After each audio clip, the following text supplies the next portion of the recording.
नमस्कार, आप देख रहे हैं परमार्थ आवाज। खबर प्रयागराज मेजा से। कोविड-19 की दूसरी लहर लोगों पर बहुत भारी पड़ी है। वायरस के चलते प्रदेश भर के विद्यालय बंद हैं, जिसके चलते शिक्षा से वंचित हो रहे बच्चे समाज की मुख्य धारा से बिछड़ते जा रहे हैं। सबसे खराब स्थिति वंचित समुदाय के परिवारों के बच्चों की है। कहीं कहीं तो बच्चे बाल श्रम और कई तरह के शोषण के शिकार भी हो रहे हैं। इन विपरीत परिस्थितियों में भी वंचित समुदाय के कुछ उत्साही युवा अपने बस्तियों में सीमित संसाधनों से शिक्षा की अलग जगा रहे हैं। ऐसे ही प्रयागराज के मेजा खास की मुसहर बस्ती के हैं अर्जुन। अति वंचित समुदाय में पैदा हुए अर्जुन RBS डिग्री कॉलेज मेजा में BSc कर रहे हैं। लगातार बढ़ते कोरोना वायरस के प्रकोप से सरकार ने प्रदेश में स्कूल कॉलेज बंद कर दिए हैं, तो इनकी बस्ती के बच्चे भी इधर उधर घूमते रहते। कुछ बच्चे तो बड़ों के साथ मजदूरी करने जाने लगे, तो कुछ गलत संगत में पड़कर बर्बाद हो रहे थे। यह बात अर्जुन को बहुत खली। उन्होंने बस्ती के बच्चों को इकट्ठा कर सुबह शाम पढ़ाना शुरू कर दिया। शुरुआती दिनों में तो 8-10 बच्चे ही पढ़ने आते। फिर इन्होंने उनके अभिभावकों को समझाया, उनको बच्चों की शिक्षा के महत्व के प्रति जागरूक किया। धीरे धीरे पाठशाला में बस्ती के बच्चे आने लगे। पूरी तरह से कोरोना प्रोटोकॉल का पालन कर चलने वाली अर्जुन की पाठशाला में मुसहर बस्ती के अलावा आसपास की बस्तियों के बच्चे भी पढ़ने आते हैं। घने पेड़ की छांव में पूरी तरह से अनौपचारिक रूप से चलने वाली पाठशाला में लड़के लड़कियां समान रूप से शिक्षा लेते हैं। अर्जुन को प्रोत्साहित करने वाली संस्था PGS के जिला समन्वयक सूबेदार सिंह ने बताया कि प्रयागराज में वंचित समुदायों की अन्य बस्तियों में भी बच्चों की शिक्षा के लिए इसी तरह से प्रयास किया जा रहा है। संस्था के अध्यक्ष ज्योति सिंह ने कहा कि अपनी अपनी बस्तियों में बच्चों की शिक्षा के लिए कार्य करने वाले ये युवा समाज के लिए उदाहरण हैं। संस्था उनको हर संभव सहयोग प्रदान करेगी। ये जो आप लॉकडाउन में निःशुल्क शिक्षा बच्चों को दे रहे हैं, आपका उद्देश्य क्या है? जी, मैं बिल्कुल बताना चाहता हूँ।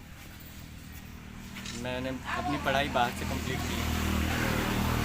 हरियाणा के फरीदाबाद में मैं रहता था और वहाँ पे मैंने अपनी स्कूल स्टडी कंप्लीट की। और जब मैं अपने यहाँ पे गांव में आया और मैंने देखा कि मेरे कम्युनिटी के लोग इतनी दयनीय दशा में हैं, तो मैंने सोचा कि क्यों ना उनकी सहायता की है। अगर हम नहीं करेंगे तो और उनकी मदद करने के लिए कौन आएगा। और हमारी कम्युनिटी से कोई भी लोग पढ़ने लिखने में आगे नहीं है, वो मजदूरी करते हैं और बहुत कठिन परिश्रम करके तब जाके पैसे कमाते हैं। फिर मैंने सोचा कि हम लोग इनकी मदद कर सकते हैं और मैंने इनको लॉकडाउन में बहुत सारे बच्चों को जो फीस नहीं दे सकते हैं, जिनकी हालत बहुत ख़राब है या दयनीय है, उन लोगों की मदद की और वो बच्चे पढ़ना लिखना सीख रहे हैं। और जिन बच्चों को कुछ नहीं आता था वो भी सीख रहे हैं। और मेरा उद्देश्य यही है कि आज हम जितनी दयनीय स्थिति में हैं, पढ़ाई करें, एजुकेशन लें, जिसके थ्रू हम ऊपर जा सकते हैं। क्योंकि एजुकेशन ही ऐसा सिस्टम है जो हम लोग को एक नए मुकाम पर पहुंचा सकता है। और मैं यही चाहता हूं कि मेरी कम्युनिटी का हर एक बच्चा एजुकेशन प्राप्त करे। आपका नाम? मेरा नाम अर्जुन है और मैं मेजा खास गाँव में रहता हूँ। ये जो संस्था चल रहा है, सारी चीज़ें, ये आपका उद्देश्य क्या है?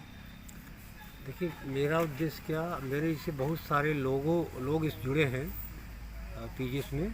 इन सब का उद्देश्य है कि बच्चों से मजदूरी न कराए, मतलब कोई चाइल्ड लेबर न हो, कोई बंधुआपन न हो, किसी का शोषण न हो और भयमुक्त समाज हो, सबका बराबर का विकास का अवसर मिले। इसी के लिए तमाम तरह का काम होता है कि बच्चों की पढ़ाई को लेके, स्वास्थ्य को लेके, शिक्षा को लेके, उनके आजीविका को लेके, सरकारी योजनाओं से जोड़ने को लेके, ये तमाम सारे काम हो रहे हैं।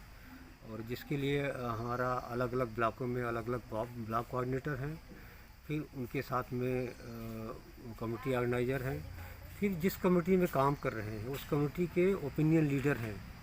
हम लोगों का काम आदिवासी वनवासियों के बीच में है, इस नाते कि ये समाज के सबसे निचले पायदान पर खड़े व्यक्ति हैं। आज भी मुसहरों की स्थिति सबसे ज़्यादा दयनीय है।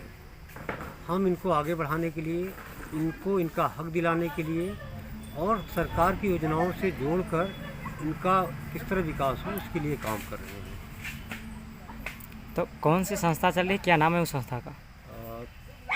संस्था का नाम है प्रगति ग्राम उद्योग एवं समाज कल्याण संस्थान, PGS हम लोग शार्ट में बोलते हैं। और उसके लिए गांव-गांव जो स्वयं सहायता समूह बनाए गए हैं, फिर समूहों का गुच्छा बनाया गया है, फिर इनका फेडरेशन बनाया गया है। तो जो भी समस्या होती है वही फेडरेशन ही लीड करता है। ओपिनियन लीडर हैं उनके बीच के समुदाय के, उनकी बेहतरी के लिए काम करते हैं। आपका परिचय? सूबेदार सिंह नाम मेरा, मैं PGS का डिस्ट्रिक्ट कोऑर्डिनेटर हूँ। गांव कौन सा है? प्रयागराज में। आपको जो ये पढ़ा रहे हैं निःशुल्क, आपको कैसा लग रहा है? हमको बहुत अच्छा लग रहा है पढ़ने में भी और किसी को पढ़ाने में भी। और ये जो पढ़ा रहे हैं, जो नहीं आता वो भी बताते हैं और कहते हैं कि जितनी बार जो ना आए वो दोबारा पूछ लो। तो कब से आप पढ़ रही हैं इनके पास? 1 साल हो रहे हैं। तो स्कूल जाती हैं या नहीं? नहीं, जब से लॉकडाउन लग गया है ना तब से नहीं जाते। फिर कहाँ पढ़ाई करती हैं? यहीं पर कोचिंग आते हैं पढ़ने। अच्छा, तो आपको कैसा अच्छा लगता है कि नहीं लगता? हाँ। क्या नाम है? साक्षी कुशवाहा।